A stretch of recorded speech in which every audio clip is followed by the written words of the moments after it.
Hello बच्चों, कैसे हैं आप सभी लोग। आज हम विज्ञान विषय के अंतर्गत इकाई 6 पौधों में पोषण के बारे में संक्षिप्त अध्ययन करेंगे। किताबें आप सभी लोगों के पास में उपलब्ध हो चुकी हैं। इकाई का अध्ययन करिए, सोचिए, समझिए। जो भी समझ में ना आए फ़ोन करिए, मैसेज करिए, हम आपको समझाने की पूरी कोशिश करेंगे। साथ ही साथ एक बार इकाई को स्वयं भी पढ़ें तो ज़्यादा बेहतर रहेगा। और इस YouTube चैनल को लाइक करें, सब्सक्राइब करें और बेल नोटिफिकेशन को क्लिक करें ताकि कोई भी वीडियो आपके विषय से संबंधित जैसे ही अपलोड किया जाएगा आपको तुरंत उसकी सूचना मिल जाएगी। चलिए बढ़ते हैं आगे। कक्षा 7 विषय विज्ञान पौधों में पोषण। तो जैसा कि सभी लोग जानते हैं कि प्रत्येक प्राणी, प्रत्येक जीव कार्य करता है तो कार्य करने के लिए ऊर्जा की आवश्यकता होती है। और ऊर्जा कहाँ से मिलती है? ऊर्जा हमको भोजन से प्राप्त होती है। और भोजन के विभिन्न घटक होते हैं जैसे कार्बोहाइड्रेट, प्रोटीन, वसा, विटामिन्स, खनिज लवण एवं जल। इन्हीं घटकों से ही कोई भी जीवधारी, कोई भी प्राणी, पौधा हो या जंतु हो, ऊर्जा प्राप्त करता है। और भोजन के घटकों से ऊर्जा प्राप्त करने की प्रक्रिया ही पोषण है।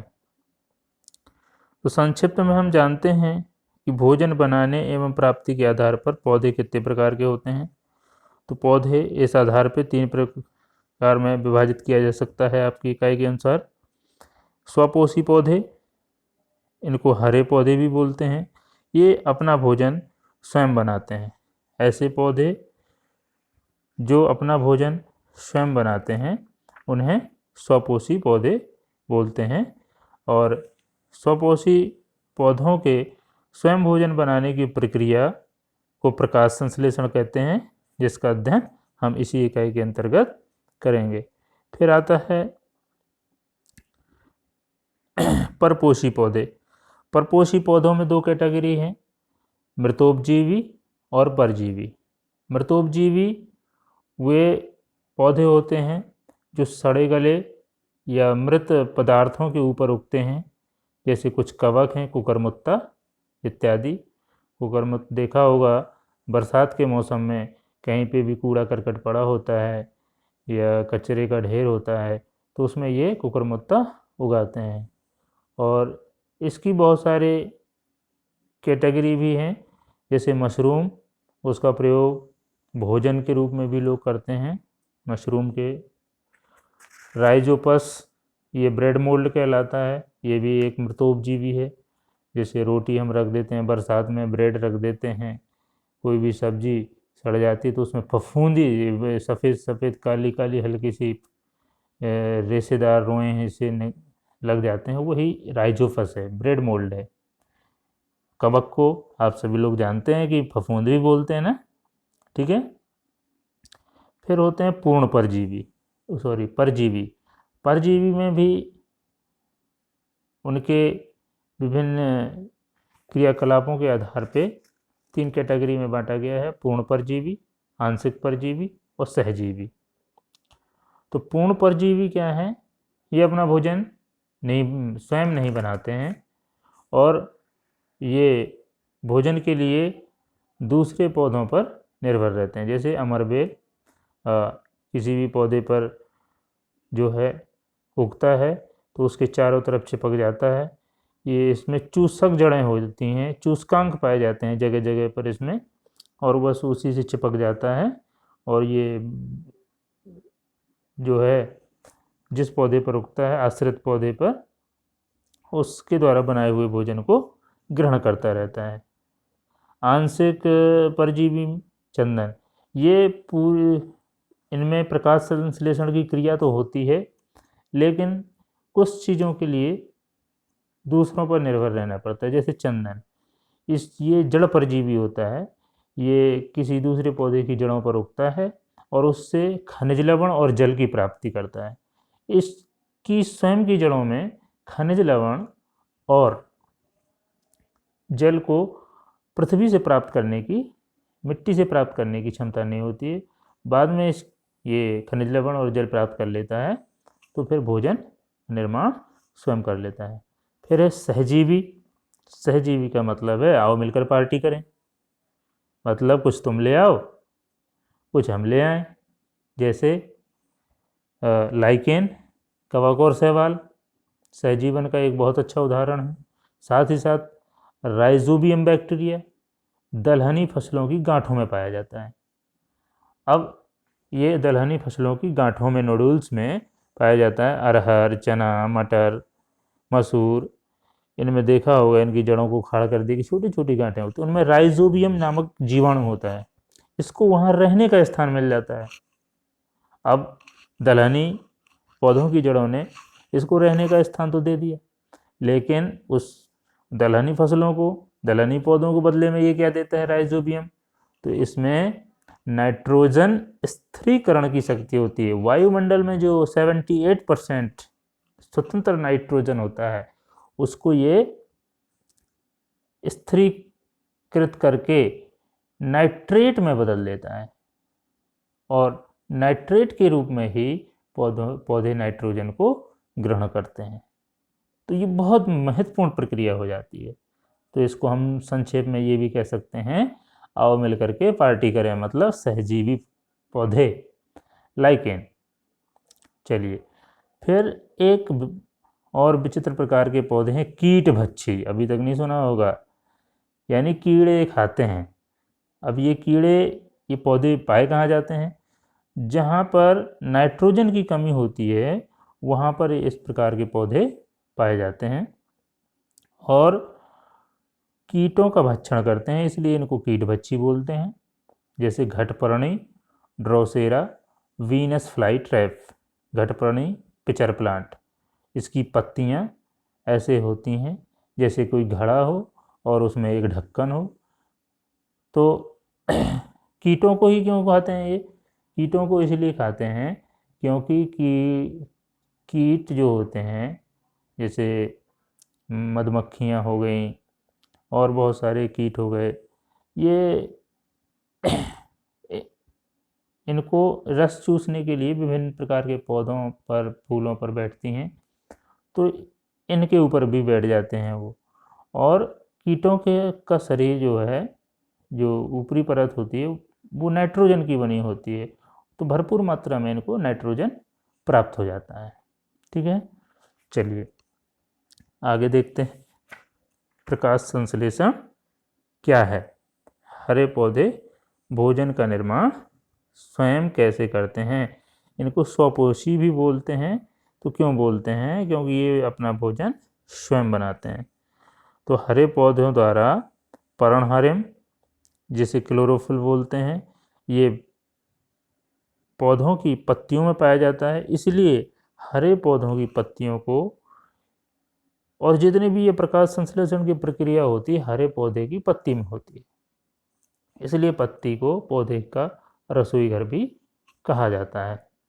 तो पर्णहरिम हो गया। सूर्य के प्रकाश, कार्बन डाइऑक्साइड एवं जल, ये महत्वपूर्ण घटक है। तो हरे पौधे द्वारा पर्णहरिम व सूर्य के प्रकाश की उपस्थिति में कार्बन डाइऑक्साइड एवं जल की सहायता से भोजन निर्माण करना और ऑक्सीजन गैस का मुक्त करना, ऑक्सीजन गैस को मुक्त करना ही प्रकाश संश्लेषण की क्रिया कहलाती है। 6 अणु कार्बन डाइऑक्साइड सूत्र में देख सकते हैं और 6 अणु जल के। सूर्य का प्रकाश मिल रहा है, पत्तियों में ये क्रिया होती है, पर्णहरिम उपस्थित है। सूर्य का प्रकाश और पर्णहरिम ये दोनों उपस्थित रहते हैं मिलकर के, कार्बन डाइऑक्साइड और जल। अब जल कहाँ से मिलता है पौधों को? ये जड़ों के द्वारा पृथ्वी से प्राप्त कर लेते हैं। कार्बन डाइऑक्साइड वायुमंडल में जो अन्य जीवधारी, मनुष्य इत्यादि छोड़ते हैं, तो कार्बन डाइऑक्साइड वायुमंडल में जो होती है उसको ये छोटे छोटे छिद्रों के द्वारा, पत्तियों में जो छोटे छोटे छिद्र होते हैं, रंध्र होते हैं, उनके द्वारा प्राप्त कर लेते हैं। और बनता है फलस्वरूप ग्लूकोज, जो कि एक कार्बोहाइड्रेट है, स्टार्च है, मीठा होता है और पत्तियों में जमा हो जाता है। ऑक्सीजन गैस से निर्मुक्त होती है जो वायुमंडल में चली जाती है। इसका प्रयोग विभिन्न प्रकार के जीवधारी, मनुष्य इत्यादि जो है श्वसन की क्रिया में करते हैं। उनके लिए प्राणदायिनी गैस है ये, मनुष्य के लिए, जंतुओं के लिए। और महत्वपूर्ण बात यह है कि प्रकाश संश्लेषण की जो क्रिया है वो कार्बन डाइऑक्साइड, जल एवं सूर्य का प्रकाश, यहाँ पे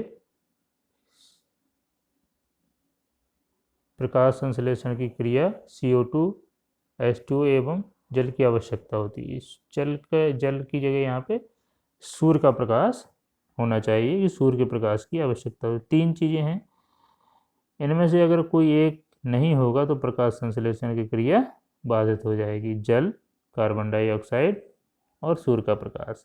पर्णहरिम तो पहले से ही उपस्थित रहता है हरी पत्तियों में, ठीक है। तो ये मुख्य परिस्थितियां हैं, इसको हम प्रयोग के द्वारा भी समझ सकते हैं, जो कि आपके टेक्स्ट बुक में दिया हुआ है। ये देखिए, संक्षिप्त में हम इसको देखिए, ये इस तरह से ये प्रकाश संश्लेषण की प्रक्रिया है। ये हरी पत्ती, सूर्य का प्रकाश, CO2 जल और स्टार्च, ये CO2 और जल, सूर्य का प्रकाश पर्णहरिम पहले से उपस्थित है।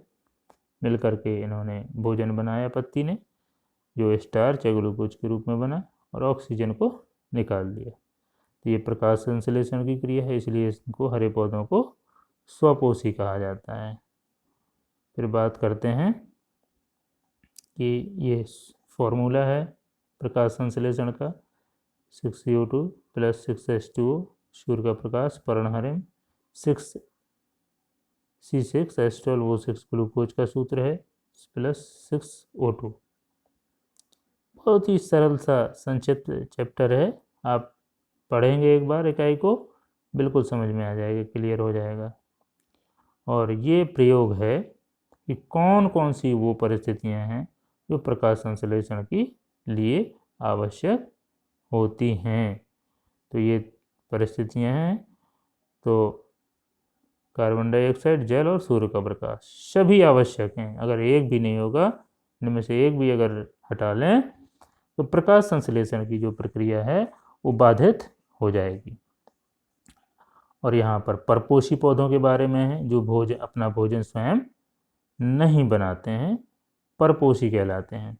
परपोषी में मृतोपजीवी, ये मशरूम और कुकुरमुत्ता, ब्रेड, ये इनका चित्र दिया हुआ है, देख सकते हैं, ठीक है। मशरूम खाने योग्य कवक है, कुकुरमुत्ता और कई कवक जहरीले भी होते हैं, धोखे से कोई इनको अगर खा लेता है तो मृत्यु भी हो सकती है। और बहुत सारे कवक नुकसानदायक भी होते हैं, लेकिन यहाँ पे मशरूम एक लाभदायक कवक है,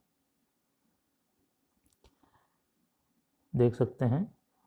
इसमें प्रोटीन बहुत होता है कुकुरमुत्ता या मशरूम में, ठीक है। फिर परजीवी आते हैं परपोषी पौधों के अंतर्गत।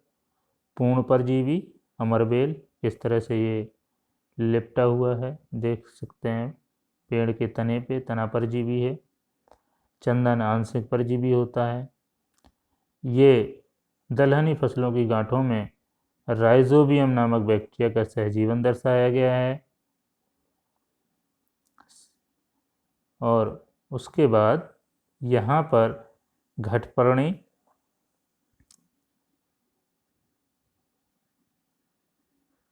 के पौधे की पत्ती दिखाई गई है, किस तरह से एक घड़े के आकार की पत्ती होती है, ढक्कन होता है, इस पत्ती के अंदर लस से पदार्थ होते हैं, तो कीड़ा एकदम आकर्षित हो जाता है कि आहा क्या भोजन बढ़िया मिला, और जैसे ही इसके अंदर बैठता है उसके पैर चिपक जाते हैं, तब तक ये जो है ढक्कन बंद हो जाता है और कीड़ा हमेशा हमेशा के लिए जो है समाप्त हो जाता है, उसी में उसका राम नाम शत हो जाता है।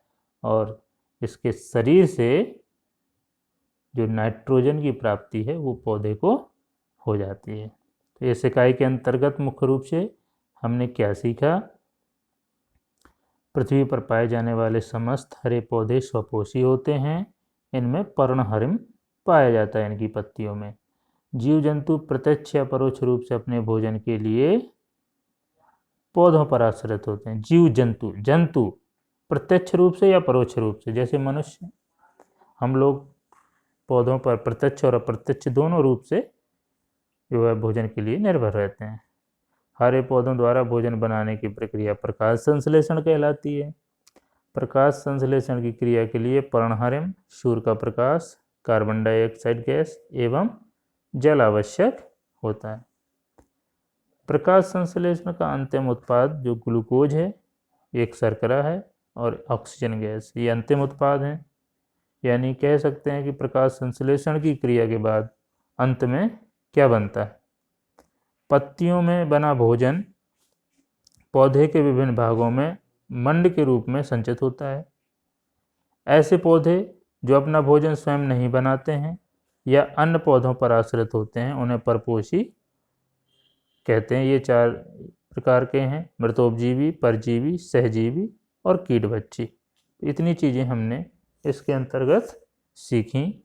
अब इकाई को पुनः पढ़िए, समझिए। जहाँ पे कोई भी प्रॉब्लम हो व्हाट्सएप में मैसेज करिए, व्हाट्सएप ग्रुप में हमको कॉल करिए, आपके सवालों का समाधान किया जाएगा।